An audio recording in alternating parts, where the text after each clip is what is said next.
Hello and जय हिंद दोस्तों, प्रचंड क्लासेस में आप सभी का स्वागत है। यह करंट अफेयर क्विज दृष्टि आईएएस द्वारा उपलब्ध कराई गई है, जो कि पीसीएस और यूपीएससी आरओ परीक्षाओं के लिए बहुत ही महत्वपूर्ण है। यह जून माह के चतुर्थ सप्ताह पर आधारित है। चलिए इसके क्वेश्चन देखते हैं। क्वेश्चन 1 है, नासा के आर्टेमिस कार्यक्रम के संबंध में निम्नलिखित कथनों पर विचार कीजिए। नंबर 1, नासा का आर्टेमिस कार्यक्रम इसका मंगल मिशन है। इसकी योजना वर्ष 2024 तक मंगल की सतह पर पहला पुरुष और पहली महिला भेजने की है। कार्यक्रम को 4 भागों में बांटा गया है, तो इसमें से बताना है कि कौन सा सही है।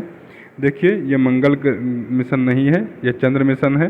ठीक है, और देखिए तब इसके मतलब पहला गलत हो गया। फिर दूसरे में कह रहा है कि मंगल सतह पर, तो जब मंगल मिशन है ही नहीं तो मंगल सतह पर क्यों उतारेगा? जो है चंद्रमा के दक्षिण पोल पे उतारने का पहला पुरुष नहीं, अन्य पुरुष, क्योंकि पहला पुरुष तो उतार चुका है, तो अन्य पुरुष और पहली महिला भेजने का है। और ये 4 भागों में बांटा गया है, तो इसका पहला और दूसरा गलत हो जाते हैं और तीसरा इसका सही है, तो केवल 3। आइए इसका व्याख्या देखते हैं। नासा का आर्टेमिस कार्यक्रम इसका चंद्र मिशन है। इसमें अन्य पुरुष और पहली महिला को चंद्रमा की सतह पर भेजने की तैयारी कर रहा है। आर्टेमिस के कार्यक्रम को नई प्रौद्योगिकियों, क्षमताओं और व्यावसायिक दृष्टिकोणों का प्रदर्शन करना चाहता है, जिनकी अंततः मंगल ग्रह के भविष्य में अन्वेषण के लिए आवश्यकता होगी। ठीक है, जब मंगल ग्रह पर कोई खोज करनी होगी तो इससे सहायता ली जाएगी। ठीक है, इसको यहाँ पे लिखा है 3 भागों में, जबकि 4 भागों में विभाजित किया गया है। आर्टेमिस 1 इसके तहत क्या है कि अंतरिक्ष प्रक्षेपण प्रणाली SLS और ओरायन अंतरिक्ष यान, तो अंतरिक्ष यान का नाम याद रखिएगा, ओरायन बहुत इंपॉर्टेंट है। ओरायन अंतरिक्ष यान, ये कहीं कहीं पर आपको ओरियन लिखा मिल जाएगा ऐसे, ओरियन। ओके, तो ये भी याद रखिएगा कि कुछ भी मिल सकता है। परीक्षण के लिए एक मानव रहित उड़ान पहली वाली थी। दूसरा है कि पहला चालक दल उड़ान परीक्षण करेगा इसका। ठीक है, 23 में पूरा हो गया। 24 में अंतरिक्ष यात्रियों को चंद्रमा के दक्षिणी ध्रुव पर उतारेगा। और चौथे में क्या करेगा आर्टेमिस 4 में कि मानवता का पहला चंद्र अंतरिक्ष स्टेशन SLS रॉकेट का एक बड़ा और अधिक शक्तिशाली संस्करण तथा नया मोबाइल लॉन्चर स्थापित करेगा। तो ये 4 भागों में टोटल बटा हुआ है। चलिए अगला क्वेश्चन देखते हैं। बायो विटामिन के बारे में है, तो इसके संबंध में आप कथन दिए गए हैं। यह पारंपरिक विटामिन के समान पेट्रोलियम शोधन प्रक्रियाओं से प्राप्त होता है। इसका उपयोग पारंपरिक विटामिन के गुणों को बेहतर बनाने के लिए संशोधक के रूप में किया जा सकता है। इसका उपयोग पुराने डामर फुटपाथों की गुणवत्ता और कार्यक्षमता को बहाल करने के लिए कायाकल्प के रूप में किया जा सकता है। तो बताइए कि कौन सा सही है इसमें से? 1, 2 या 2, 3? तो इसमें से सही है दूसरा और तीसरा, क्योंकि ये पेट्रोलियम शोधन प्रक्रियाओं से नहीं बनाया जाता है, जैसा कि नाम है बायो विटामिन। तो आइए इसका देखते हैं विश्लेषण। बायो विटामिन जैव आधारित बाइंडर या बंधक है। यह वनस्पति तेलों, फसल के ठूंठ या शैवाल लिग्निन, जिसे लकड़ी का एक घटक माना जाता है, से बनता है। ये पारंपरिक विटामिन जो है वो कच्चे तेल के आसवन से बनता है, जबकि बायो विटामिन विभिन्न नवीकरणीय सामग्रियों से बनता है। इसके गुण और उपयोग क्या है? तो ये जलरोधी और चिपकने वाले गुणों के लिए जाना जाता है। इसका उपयोग सड़क के निर्माण, डामर फर्श एवं इमारती एवं समुद्री संरचनाओं में जलरोधी अनुप्रयोग के लिए किया जाता है। आइए अगला देखते हैं। क्वेश्चन 3, पुनः प्रयोज्य प्रक्षेपण यान RLV री लॉन्च व्हीकल, RLV का फुल फॉर्म क्या है? री लॉन्च व्हीकल के संबंध में निम्नलिखित कथनों पर विचार कीजिए। एक सामान्य मल्टी स्टेज रॉकेट का पहला चरण ईंधन की खपत के बाद त्याग दिया जाता है, जबकि RLV में पहले चरण को पुनः प्राप्त करने का उपयोग किया जाता है। तो ये तो सही है। स्पेस एक्स का फॉल्कन 9 पुनः प्रयोज्य वाहन है, तो ये भी सही है। तो आपका 1 और 2 इसमें दोनों सही हो जाएंगे। आइए इसका विश्लेषण देखते हैं। तो एक विशिष्ट मल्टी स्टेज रॉकेट के ईंधन की खपत के बाद पहले चरण को, जो पहला चरण होता है कि जिसमें भार को हल्का करने के लिए छोड़ दिया जाता है पहले चरण को, वो वहीं पर रह जाता है। तो ये क्या कहलाता है? इस प्रक्रिया को याद कर लीजिए कि इस प्रक्रिया को जो पहला चरण जिसमें छोड़ता है और बाकी आगे का जो पेलोड होता है आगे बढ़ जाता है, तो इस प्रक्रिया को जेटिसन कहते हैं। आपसे पूछा जा सकता है कि जेटिसन किससे संबंधित है, जेटिसन शब्द, तो इस प्रक्रिया को जेटिसन कहते हैं। RLV पहले चरण को पुनर्प्राप्त करके उसका उपयोग करता है। ठीक है, और इसमें क्या होता है कि ऊपरी चरणों से अलग होने के बाद पहले चरण से नीचे उतरने के साथ ही वापस पृथ्वी पर उतरने के लिए इंजन में पैराशूट लगा दिया जाता है, जिसके माध्यम से वो नीचे सुरक्षा से रूप में उतर आता है। स्पेस एक्स में जो है इसको फाल्कन 9 के रूप में उल्लेख करते हैं। और ब्लू ओरिजिन जो कि जेफ बेजोस की कंपनी है, उसमें जो रीलॉन्च व्हीकल है उसका नाम है न्यू शेपर्ड। ठीक है, स्पेस एक्स में नाम है फाल्कन 9 और जो ब्लू ओरिजिन में है न्यू शेपर्ड। तो न्यू शेपर्ड नाम भी याद रखिएगा। फाल्कन 9 तो आपको याद ही होगा। भारत भी बना रहा है, ठीक है, उसका नाम है RLB-TD और इसको जो नाम दिया गया है वो नाम दिया गया है पुष्पक। आपने नाम कई बार सुना होगा। भारत इसकी जो है कई बार सफल टेस्टिंग कर चुका है। डाकघर अधिनियम 2023 अभी जल्दी ही पारित हुआ है, तो इसके बारे में पूछ रहा है कि यह अधिनियम केंद्र सरकार के पत्रों को वितरित करने के विशेष अधिकार को समाप्त करता है तथा निजी कुरियर सेवाओं को विनियमित करता है। तो ये सही है। डाकघर उसकी आधिकारिक सेवाएं प्रदान करने के दौरान होने वाली हानि, गलत वितरण, देरी या क्षति के लिए पूरी तरह उत्तरदायी है। ये बात गलत है। इसमें कह दिया गया है कि उत्तरदायी डाकघर वाले नहीं हैं। तो इसमें से कौन सा सही है? केवल एक, केवल दो, एक दो दोनों, न एक न दो। तो एक सही है, दूसरा गलत है। आइए इसका व्याख्या देखते हैं। डाकघर अधिनियम 2023 वस्तुओं का अवरोधन और निरोध धारा 9। यह प्रावधान केंद्र को किसी भी अधिकारी को राज्य सुरक्षा, विदेशी संबंध आदि से संबंधित कारणों से किसी भी डाक वस्तु को रोकने या रोकने के लिए अधिकृत करने की अनुमति देता है।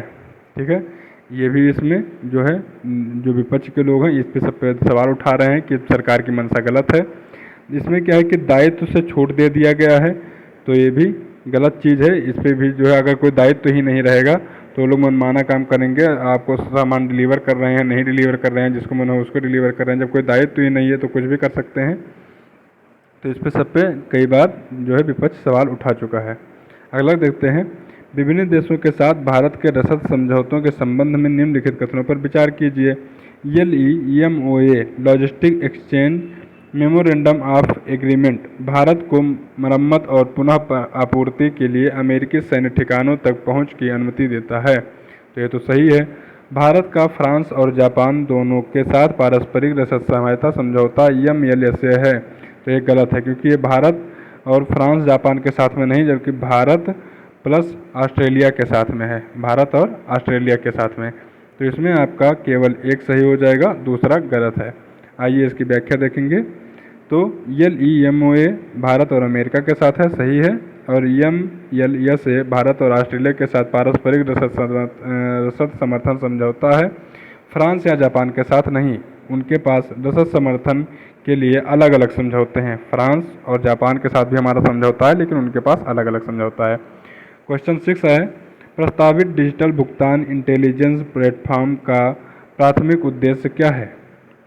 डिजिटल भुगतान में सुरक्षा बढ़ाएं और धोखाधड़ी को जोखिम को कम करना, केवल फास्टैग के लिए स्वचालित शेष राशि पुनः प्राप्ति की अनुमति देना, बैंकों को ब्याज दरें निर्धारित करने में अधिक लचीलापन प्रदान करना, या बैंकों में थोक जमा के लिए सीमा बढ़ाना। तो बताइए कि इसमें से इसका क्या उद्देश्य है? प्रस्तावित डिजिटल भुगतान इंटेलिजेंस, क्या नाम है? डिजिटल भुगतान इंटेलिजेंस। तो इसका काम है डिजिटल भुगतान में सुरक्षा बढ़ाएं और धोखाधड़ी के जोखिम को कम करना, ये काम है इसका। RBI ने इसको लॉन्च किया है। RBI ने डिजिटल भुगतान इंटेलिजेंस प्लेटफॉर्म स्थापित करने के प्रस्ताव पर विचार कर रही है, जो कि भुगतान धोखाधड़ी को जोखिम को कम करने हेतु उन्नत प्रौद्योगिकियों का उपयोग करना है। RBI के प्रस्ताव के अनुसार प्रस्तावित डिजिटल पेमेंट इंटेलिजेंस प्लेटफॉर्म का प्राथमिक उद्देश्य डिजिटल भुगतान में सुरक्षा बढ़ाना और धोखाधड़ी को जोखिम को कम करना है। यह प्लेटफॉर्म इस लक्ष्य को प्राप्त करने के लिए उन्नत तकनीकी का उपयोग करेगा। चलिए अगला क्वेश्चन देखते हैं। राष्ट्रीय आपातकाल के संबंध में निम्नलिखित कथनों पर विचार कीजिए। अनुच्छेद 356 के तहत राष्ट्रीय आपातकाल की स्थिति घोषित कर सकते हैं यदि देश की सुरक्षा, युद्ध, बाहरी आक्रमण या सशस्त्र विद्रोह के खतरे में है। 44वें संविधान संशोधन के माध्यम से सशस्त्र विद्रोह के शब्द ने आंतरिक अशांति की जगह ले ली। तो इसमें से बताइए कि कौन सा सही है? केवल एक, केवल दो, एक दो दोनों, या ना एक न दो। तो इसमें से आपका देखिए, राष्ट्रीय आपातकाल की बात कर रहा है तो राष्ट्रीय आपातकाल आर्टिकल 52 के तहत लगता है, ना कि 356 के तहत। 356 और 44वें संविधान संशोधन द्वारा जो आंतरिक अशांति की वजह से 352 आर्टिकल 352 अप्लाई कर सकते थे, राष्ट्रीय आपातकाल लगा सकते थे, उसको आंतरिक अशांति शब्द हटा के सशस्त्र विद्रोह शब्द जो है जोड़ दिया गया। तो इसमें से दो सही है और पहला गलत है, क्योंकि पहला 352 के तहत लगता है। ठीक है, देखिए राष्ट्रीय आपातकाल अनुच्छेद 352 के तहत लगता है, राष्ट्रपति लगाता है इसको, जो है किसके सिफारिश पर, मंत्रिमंडल की सिफारिश पर लगाता है, और इसको 1 महीने के भीतर मंत्रिमंडल की सिफारिश पर लगा दिया। अब उसके 1 महीने के भीतर क्या करता है कि संसद के जो दोनों सदन हैं उसको पास करके अनुमोदन उसका देंगे कि हाँ ठीक है, आपातकाल को चलने दीजिए। 44वें संविधान संशोधन 1978 के माध्यम से सशस्त्र विद्रोह शब्द से आंतरिक अशांति को प्रतिस्थापित कर दिया गया, क्योंकि जो इंदिरा गांधी ने 1975 में लगाया था तो ये आंतरिक अशांति के ही नाम पर लगाया था, क्योंकि जेपी आंदोलन उस समय हो रहा था, तो जो आपातकाल लगा था आंतरिक अशांति के नाम पे ही लगा दिया गया था, तो उसको हटा दिया गया उस शब्द को। अब देखिए, तो 352 के तहत राष्ट्रीय आपातकाल लगता है, 356 के तहत राष्ट्रपति शासन लगता है, कहाँ पे, स्टेट में। ठीक है, और 360 के तहत वित्तीय आपातकाल। तो वित्तीय आपातकाल अपने देश में आज तक कभी नहीं लगा है। चलिए अगले देखते हैं। सूचना अखंडता के लिए संयुक्त राष्ट्र वैश्विक सिद्धांतों के संबंध में निम्नलिखित कथनों पर विचार कीजिए। ये सिद्धांत गुणवत्तापूर्ण पत्रकारिता के समर्थन देने के लिए मीडिया की स्वतंत्रता और विविधता की आवश्यकता पर जोर देते हैं। इन सिद्धांतों के अनुसार घृणास्पद भाषण को दुष्प्रचार के अंतर्गत वर्गीकृत किया गया है। तो इसमें क्या है, आपका पहला सही है, दूसरा गलत है, क्योंकि हेट स्पीच इसके अंतर्गत नहीं है, केवल एक सही है। ठीक है, आइए इसका व्याख्या देखते हैं। सूचना अखंडता के लिए संयुक्त राष्ट्र में वैश्विक सिद्धांतों का उद्देश्य अधिक मानवीय सूचना पारिस्थितिकी तंत्र का निर्माण करना है। इसके 5 सिद्धांत है। कौन कौन से? सामाजिक विश्वास और आघात सहनीयता, स्वतंत्र, मुक्त और बहुलवादी मीडिया, हेल्दी इंसेंटिव, पारदर्शिता और अनुसंधान, और सार्वजनिक सशक्तिकरण। तो इसमें हेट स्पीच नहीं है। ठीक है, चलिए अगला है प्राचीन नालंदा विश्वविद्यालय। अभी नालंदा विश्वविद्यालय का पुनरुद्धार किया गया है, तो पूछ रहा है उसी के संबंध में कि प्राचीन नालंदा विश्वविद्यालय शिक्षा का एक प्रसिद्ध केंद्र था जहां पूरे एशिया के छात्र आते थे। इस प्रसिद्ध संस्थान में कौन से शैक्षणिक विषय सर्वाधिक पढ़ाए जाते थे? वेद और उपनिषद, तर्क और दर्शन, चिकित्सा और खगोल विज्ञान, या सैन्य रणनीति और युद्ध। तो कौन कौन से पढ़ाए जाते थे? आइए ऑप्शन देख लेते हैं। 1 और 3, 2 और 4, 1, 2, 3 उपयुक्त सभी। तो इसमें जो है वेद और उपनिषद पढ़ाए जाते थे, तर्क और दर्शन, चिकित्सा और खगोल विज्ञान के बारे में पढ़ाया जाता था। तो तीनों सही हैं। ठीक है, तो 1, 2 और 3 इसमें सही हैं। आइए इसका व्याख्या देखते हैं। तो इसमें जैसा कि अभी आपने देखा कि वेद उपनिषद हिंदू ग्रंथों के साथ साथ तर्क शास्त्र, दर्शन, चिकित्सा और खगोल विज्ञान के बारे में पढ़ाया जाता था। नालंदा में सैन्य रणनीति पर ध्यान केंद्रित नहीं किया जाता था। ठीक है, तो सैन्य रणनीति नहीं पढ़ाया जाता था। नालंदा विश्वविद्यालय के बारे में देख लीजिए। इसका जो है बनवाया था कुमारगुप्त, इनको शक्रदित्य भी कहा जाता था, 5वीं शताब्दी में बनवाया था। इसका निर्माण करवाया था 427 ईस्वी में नालंदा विश्वविद्यालय की स्थापना करवाया था। ठीक है, ये ईस्वी भी याद रखिए, इनका सन भी 427 ईस्वी। ठीक है, जो कि 12वीं शताब्दी तक 600 वर्षों तक चला। इसे विश्व का पहला आवासीय विश्वविद्यालय माना जाता है। ठीक है, इसमें हॉस्टल भी था, तो विश्व का पहला आवासीय विश्वविद्यालय माना जाता है। नालंदा में धर्मगुंज और सत्य का पर्वत, तो इन दोनों का नाम याद रखिएगा, क्योंकि हो सकता है एग्जाम में पूछ ले। तो धर्मगुंज और सत्य का पर्वत नामक विशाल पुस्तकालय था। क्या नाम था? धर्मगुंज और सत्य का पुस्तक। इसमें 9 मिलियन पुस्तकें रखी गई थी, जिनसे पवित्र पांडुलिपियाँ भी शामिल थीं, जिन्हें रत्नोदधि नामक 9 मंजिला इमारत में संग्रहित किया गया था। सोचिए, 9 मिलियन पुस्तकें थी। इसको कहा जाता है कि जब जलाया गया था, इस विश्वविद्यालय को जलाया था। अच्छा, इसका आप एक काम कीजिए कि इसका नाम लिखिए कि इस विश्वविद्यालय को तहस नहस किसने किया था, किसने जलाया था। कहा था कि जब इस विश्वविद्यालय को जलाया था तो लगभग इसकी जो पुस्तकें हैं ये लगभग महीनों तक ये जलती रही थी, 2-3 महीने तक ये जलती रही थी। ठीक है, 9 मिलियन पुस्तकें थी। अगला है बान जलवायु सम्मेलन 2024 के संदर्भ में निम्नलिखित कथनों पर विचार कीजिए। सम्मेलन में मुख्य रूप से 2025 के बाद जलवायु वित्त के लिए नए परिमाणित लक्ष्यों पर ध्यान केंद्रित किया गया है। विकासशील देशों के लिए विवाद का एक प्रमुख मुद्दा नए सामूहिक परिमाणित लक्ष्य NCQG में अपर्याप्त वृद्धि थी। ठीक है, तो बताइए इसका क्या आंसर है। केवल एक, केवल दो, एक और दो दोनों, न एक न दो। तो इसका सही है एक और दो दोनों। आइए देखते हैं इसका व्याख्या।